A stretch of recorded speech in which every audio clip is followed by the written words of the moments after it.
merci de m'accueillir, Avec grand plaisir. pour le temps que tu m'accordes et que tu nous accordes aujourd'hui. Avec grand plaisir. Donc aujourd'hui, l'objectif, c'est que tu nous partages ton parcours de vie professionnelle. Alors moi, j'ai eu le plaisir de te découvrir dans l'émission Pâtissier. D'accord. Ok. Donc aujourd'hui, voilà, on a envie d'en savoir un peu plus sur ton parcours professionnel. Donc déjà, dis-nous, quel est ton métier aujourd'hui? Alors, aujourd'hui, je suis responsable du multimédia sur la médiathèque de Montrouge, un métier que j'exerce depuis quelques années maintenant et auquel je me suis formé moi-même en autodidacte. C'est mon mode de vie, de toute façon, autodidacte à 100%. C'est le mot-clé, je pense, hein, à retenir. En ce qui me concerne, oui, parce que moi, comme je dis toujours, personne n'est né informaticien, n'est né pâtissier, ni né astronaute, on le devient. Donc, si quelqu'un d'autre a réussi, pourquoi je ne le réussirais pas? Mhm. C'est mon approche sur tout ce que j'entreprends dans la vie, en tout cas. Et dis-nous, raconte-nous un petit peu ton parcours. Tu nous expliques que voilà, tu es aujourd'hui responsable multimédia de la médiathèque à Mhm. Montrouge. Comment tu es arrivé à ce métier? Alors, bon, je vais essayer d'être très bref. Alors, voilà, donc je m'appelle Mohamed, je vous la faire dès le début. Je suis né à Casablanca, au Maroc, en 1971. Je suis arrivé en France le 1er août 1990, mon sac à la main, connaissant personne dans cette ville et encore moins dans ce pays. Et au début, j'étais arrivé pour des études de droit. J'étais inscrit à Créteil, Paris 12, fac de droit en première année. Après, il y a les contraintes de la vie quand on est étudiant. Travailler et exercer ses études, c'est pas évident. Ça l'est encore moins de nos jours. À mon époque, c'était peut-être plus accessible, mais de nos jours, c'est très compliqué. Et au fait, la réalité de la vie a fait que j'ai dû faire un choix, ne pouvant pas assumer mes études dans de très bonnes conditions. J'exerçais à l'époque un métier d'étudiant c'était un surveillant de cantine, Mhm. voilà, dans les écoles maternelles. Et le choix étant fait, je ne savais pas, comme la plupart des gens, quel métier ils veulent faire dans leur vie. C'est pas évident. On nous demande à 15 ans, Oui, 16 ans, 17 ans de choisir un parcours. C'est pas possible. Le parcours se fait au fur et à mesure de votre vie. Alors, il y a une direction qu'on prend, mais à un tout à fait. moment, vous pouvez bifurquer à n'importe quel moment de votre vie. Je veux dire, rien n'est impossible. Et donc, je reviens à ce que je disais. Donc, surveillant de cantine, et j'ai arrêté mes études de fac de droit, et je me suis consacré à, au social, entre guillemets, c'est-à-dire à m'occuper de jeunes. Et ça a commencé basique, surveillance de cantine, garderie, sortie scolaire. Et j'avais envie de faire plus, de me professionnaliser. Donc, j'ai passé un premier diplôme qui s'appelle le BAFA, qui me permet d'être un animateur reconnu. Donc, pour chercher du travail, c'est très simple aussi. Et, euh, et après, toujours cette ambition, si lui il arrive à être directeur, pourquoi pas moi. Donc j'ai passé mon diplôme de BAFD qui m'autorisait aussi à exercer en tant que responsable de centre de loisirs. Et c'est comme ça que j'ai exercé pendant presque 15 ans dans ce domaine-là.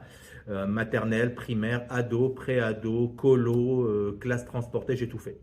J'ai tout fait. Et j'ai tout vu. J'imagine. Et donc de l'animation, comment tu as fait pour rebondir entre l'animation et le multimédia aujourd'hui? Alors, l'animation, comme certains métiers, comme, je sais pas, c'est mon point de vue, comme être infirmier, c'est pas des métiers qu'on fait juste pour gagner sa vie, c'est des métiers de vocation. Et heureusement qu'il y a des gens qui ont des vocations de donner de leur temps pour les autres. Et c'est ça qui est important. Parce que si c'est après le salaire que vous courez, ce genre de métier, c'est pas fait pour vous. Voilà. Et donc, après tant d'années dans l'animation, Mhm. il y a un moment, ce qu'on appelle, il y a un effet d'usure. C'est normal. Quand on a tout vu dans un domaine, qu'on a tout exploré, et je suis pas le genre à me contenir à une routine qui donne pas de sens à ma vie le matin quand je me réveille. Et, euh, et donc, j'ai décidé de quitter cette... Et pour moi, c'était pas un métier, c'était une passion. J'allais le matin, chaque jour était différent de la veille. Et chaque jour, c'était une nouvelle aventure avec les enfants, quel que soit leur âge. Donc, vraiment, j'aimais énormément ça. Et j'ai eu l'opportunité à la ville où je travaille, qui cherchait quelqu'un parce que la médiathèque où on se trouve actuellement, mon lieu de travail actuel, venait d'être reconstruite, un nouveau projet, une grande médiathèque, et cherchait quelqu'un pour s'occuper du multimédia. Encore une fois, j'étais autodidacte, je me suis formé tout seul, j'avais pas une seule heure de formation. On m'a fait passer des examens par le service informatique de la ville et ils ont trouvé que j'avais les compétences qu'ils cherchaient et donc je me suis retrouvé animateur multimédia, faire des formations aux gens. Moi qui avais appris tout seul, c'est moi qui formais les gens après, donc ça c'était rigolo. Et après voilà, j'ai fait mon parcours et puis bah là je suis responsable du multimédia à la médiathèque.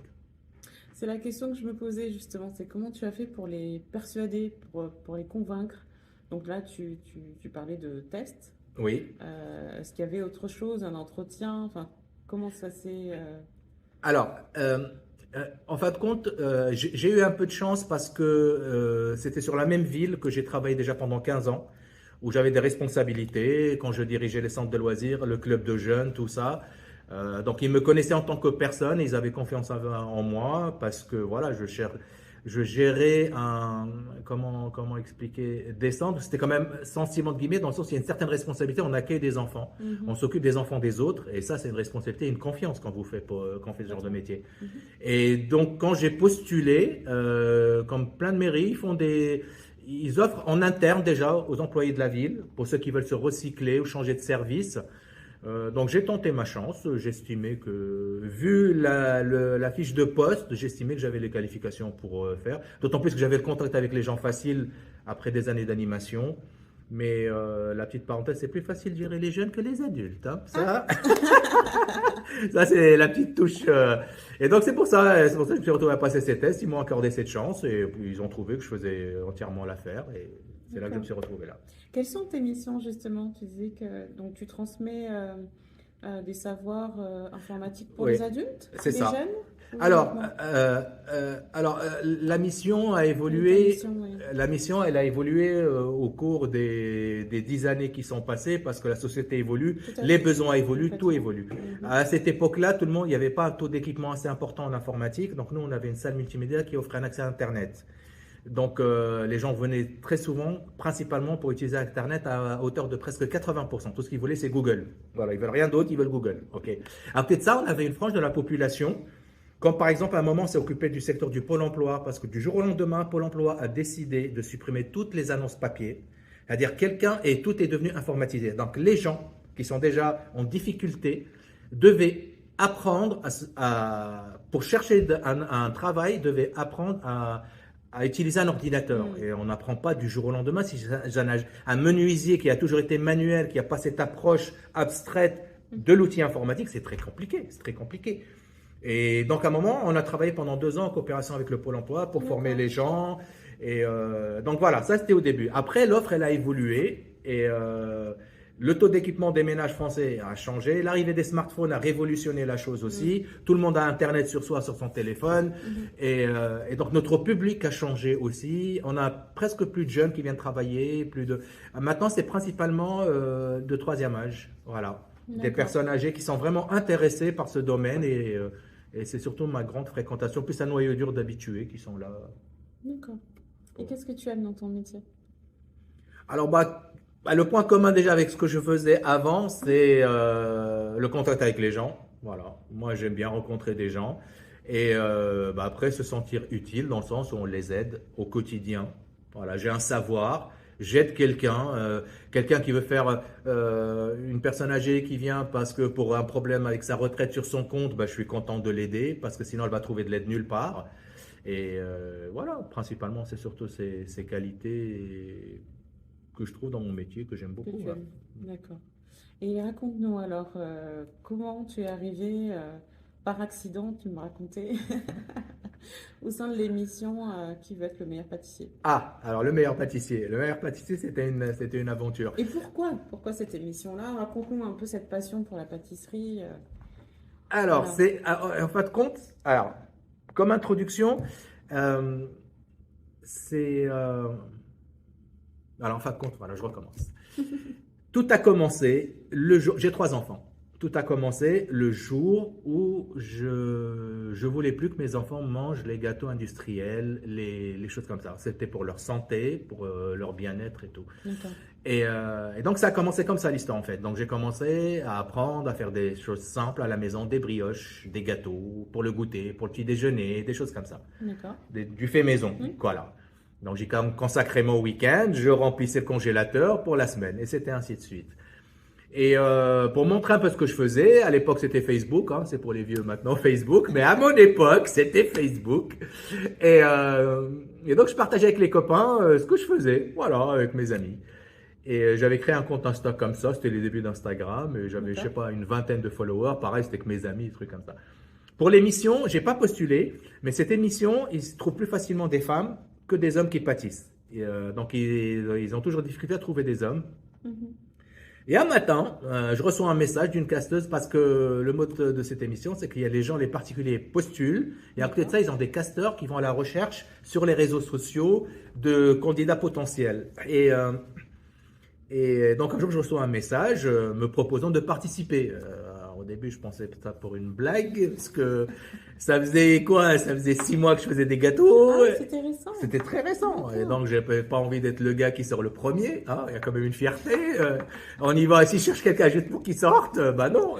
Donc, j'ai dit non. J'ai dit non. Et après, elle est revenue à la charge. Puis après, les copains, la famille, vas-y, vas-y, vas-y. J'ai dit, bon, allez, pourquoi pas. J'ai toujours été un peu aventure dans l'âme. Et, euh, et donc, c'est ainsi que je me suis retrouvé dans cette émission. Alors, ce qui est drôle, bah, c'est comme je disais tout à l'heure. Enfin, quand je me suis retrouvé, c'est-à-dire avec des candidats qui avaient tous à leur actif au moins 5 ans, 6 ans, 7 ans, 8 ans, 10 ans de pâtisserie.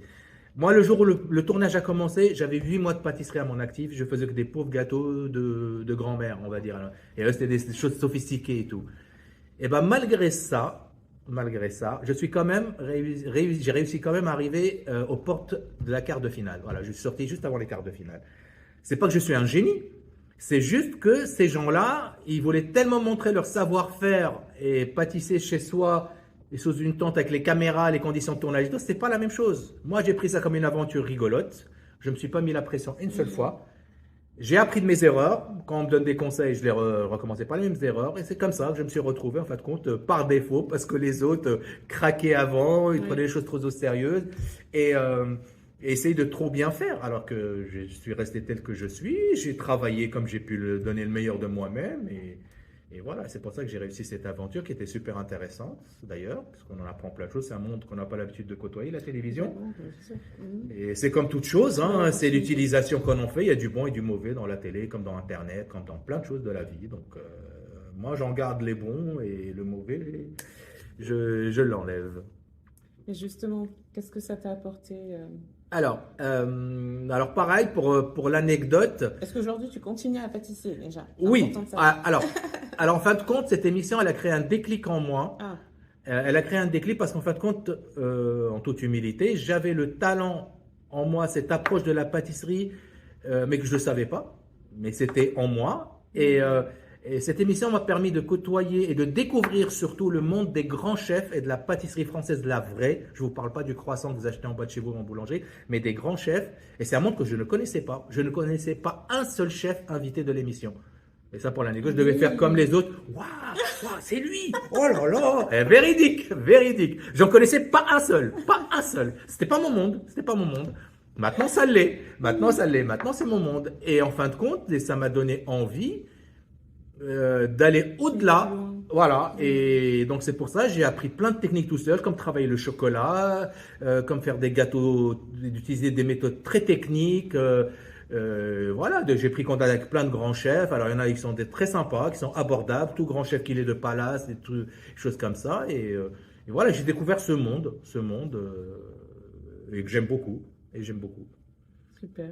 C'est génial. Bah oui, c'était une très belle aventure. Et comme je te disais tout à l'heure, si cette aventure m'est arrivée il y a 15 ans, j'aurais changé de métier.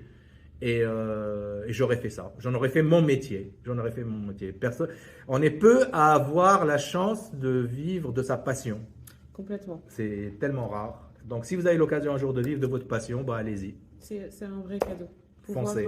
faire que son métier soit une passion, c'est C'est ça. vraiment un cadeau de la vie. C'est ça. Moi, j'aimerais bien savoir justement, tu as ce métier en tant que responsable multimédia que tu adores, tu as cette passion, qu'est-ce que ça t'apporte, les deux cumulés? Si te manquait un des deux, tu serais comment? Ah, Qu'est-ce que, voilà, ces deux... en fin de compte, ouais, je comprends la question et j'essaye de trouver les mots pour bien répondre à ça. En fin de compte, c'est vrai, entre mon métier et cette passion, il y a un équilibre qui s'est instauré. C'est-à-dire, j'aime mon métier, mais on va pas dire que c'est l'éclate, c'est mon plaisir au quotidien. Ça reste quand même un métier avec ses contraintes. Complètement, oui. Et alors que la pâtisserie, en fin de compte, c'est un milieu où je suis libre d'agir comme j'ai envie, selon mes envies et ce que j'appelle moi maintenant ma créativité, parce qu'une fois qu'on a acquis les techniques et les méthodes, eh ben on va pas copier ce que font les autres. Non, on met sa touche personnelle et le fait que je suis de culture marocaine, par exemple, des fois, on voit souvent dans mes gâteaux un mélange des deux, de la culture française et de la culture marocaine, à travers les saveurs, à travers... voilà, je revisite plein de choses. En fin de compte, ça fait tout. Ça crée un équilibre et c'est mon espace à moi. Voilà, quand je pâtis, je suis bien. Voilà, je suis... Et puis en plus de ça, je régale tout le monde et je suis souvent invité parce que je suis le gars qui ramène le dessert à chaque fois. Vous voyez? Voilà. J'imagine. Du coup, si tu fais face à toi à un jeune qui est passionné par un métier, quel qu'il soit, mais voilà, il a peut-être des doutes, des craintes, et puis l'entourage, les parents qui vont dire mais non, c'est pas un métier, c'est une passion. Qu'est-ce que tu lui dirais? Moi, je dirais tout simplement fonce, parce que ces gens-là, ils ont fait leur vie. Je veux dire, même si c'était parents, on va dire, moi j'ai des enfants, j'en ai 3.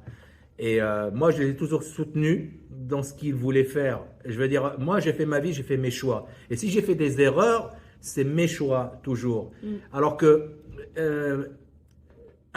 commencez votre vie avec les conseils des autres. Je dis pas que vos parents ou vos amis vont pas être de bons conseils, mais il faut suivre son instinct et ce qu'on a envie de faire. C'est ça que je dis. C'est ça le plus important. Maintenant, qu'on soit pas d'accord avec son entourage, ça peut arriver, c'est sûr.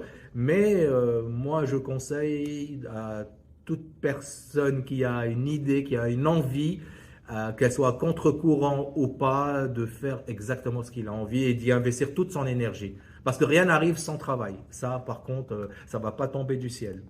Alors, vous allez passer par des moments difficiles, mais moi, je pense que le travail paye toujours, quelles que soient les difficultés qu'on rencontre.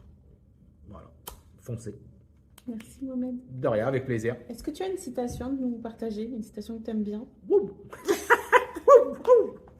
Oula, alors là tu m'as pris au dépourvu. Une citation ou une phrase que tu te répètes pour te donner la force, la motivation, une phrase que tu dis à tes enfants pour les booster. Ah, moi je leur casse les pieds les enfants. Moi ils souffrent avec moi mes enfants. Non, je plaisante. Des phrases, non, mais comme je sais pas, peut-être que je l'ai dit tout à l'heure, mais en fin de compte, mon leitmotiv à moi, c'est si lui il l'a fait, moi aussi je peux le faire. Voilà. Ok. En gros, c'est ça. Je veux dire, comme je dis toujours, personne n'est né pâtissier en parlant de moi. Donc, pourquoi j'apprendrais pas les techniques? Je suis pas idiot, j'ai 2 mains, j'ai un cerveau, je peux apprendre. Voilà. Donc, voilà, ce serait plus ça. Super, super leitmotiv. Voilà, mon leitmotiv, voilà, exactement. Super. Merci. Avec plaisir, je t'en prie. Merci beaucoup. Foncez, hein.